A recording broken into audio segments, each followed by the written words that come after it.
to make contact.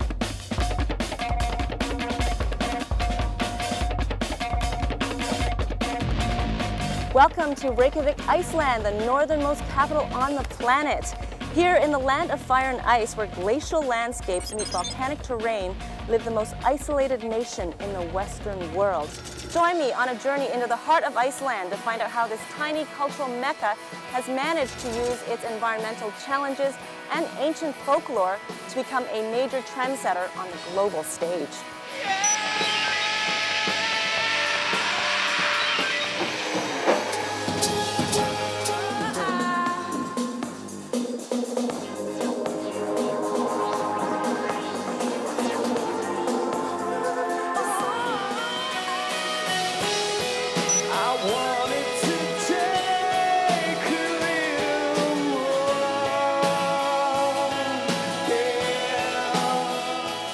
We're like in between the States and the UK, so we get a bit of everything. We have English TV, so we learn English very fast, and it's all around us, so it's probably easier to connect with the UK and the state as well.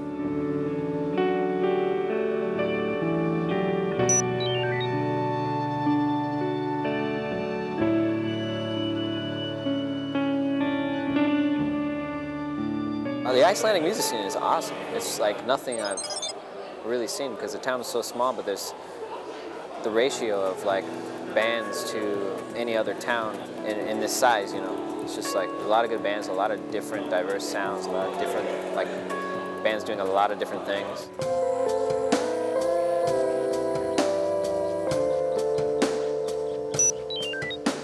We have many scenes here. We have very much contrast. We have the hardcore rock scene, we have the electronic scene. Icelandic people make hip-hop and rock.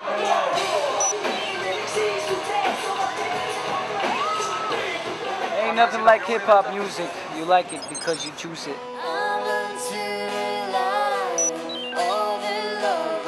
There is like the ultimate pop kind of thing. You know, you have it all really in this small soup of music. Well, there are 280,000 people that live on this island, and to imagine the amount of talent that you have here in terms of various sectors of culture, art, music, it's mind-blowing, really.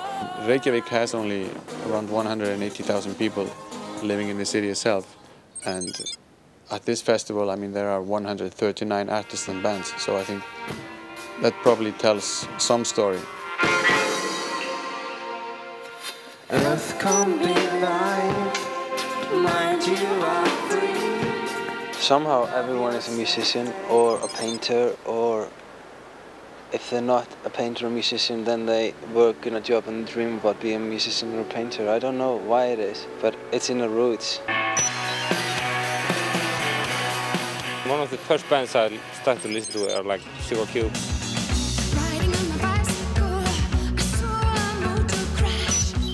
Fronted by Björk, Sugar Cubes was the first Icelandic group to gain worldwide attention. According to legend, the band formed on June 8, 1986, the day Björk and guitarist Thor gave birth to their son, Sindri Eldon. I play bass, my name is Sindri.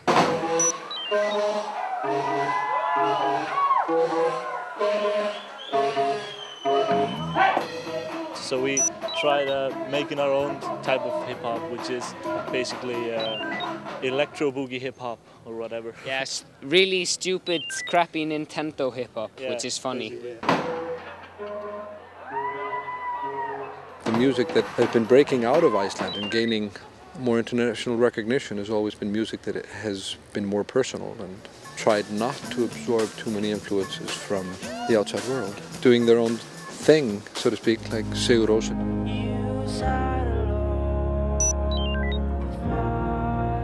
With their distinctive sound, Sigur Rós have sold over 1 million records worldwide, giving Iceland a reputation for producing unique music. Located below the Arctic Circle, the country's barren terrain and extremes in light and darkness are just a few factors influencing Reykjavik's vibrant music scene. It's more like subconscious. It's just the place where you grew up, and it's hard to put a finger on actually how it has influenced you. It's just my home.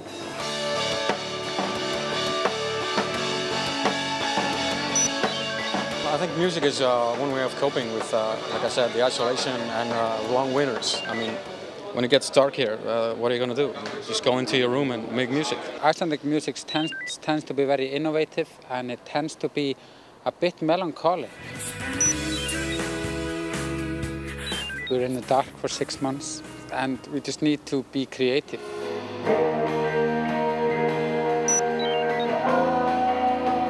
I think that affects everybody's mood. The sun almost doesn't come up, so maybe we're melancholy because, or our music is melancholy because of it.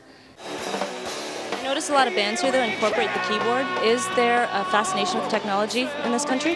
Yeah, very much so. There's a lot of electronic bands, ambient bands, dance acts, and everybody's doing something with their computers, their garages. So yeah, definitely. Like technology kind of goes to the extreme here. You know, if something new comes, then we have to try it. Everybody has to get it. When the internet got here and every country was kind of developing, everybody got the internet here. And it's this fascination with technology and the need to stay connected that's made Iceland the most plugged-in nation, with the highest number of internet servers per capita in the world. Best way to get out of the country right now is to go on the internet. It takes a fraction of a second. So I'm working with people all around the world, and without the internet, I would be bankrupt years ago. It contacts me with the world. The internet is the connection. I got the MSN, and I talked to some guys, asked them what's up, what's going down in Europe, because I don't really receive any news here. There's no magazines or nothing, so you have to stay in touch somehow. These are the last cans in Iceland right here. That's the reason we have to order them off the internet. It's the only way we can get them. It's not just that we're isolated, it's also a very few population. It's not possible to make a living here, playing only in concert and making albums here in Iceland. Of course, you have to go outside the country. We have good examples here, Björk and Sugar Cubes and Sigurós. I think she gives Icelandic musicians a lot of drive, because you see this little girl who we used to see walking the streets here every day, and she's become one of the biggest pop stars in the world. And when you see that, and you understand that this can happen. The Icelandic music scene today owes her a lot of thanks. This has been an inspiration to everybody, I think, definitely.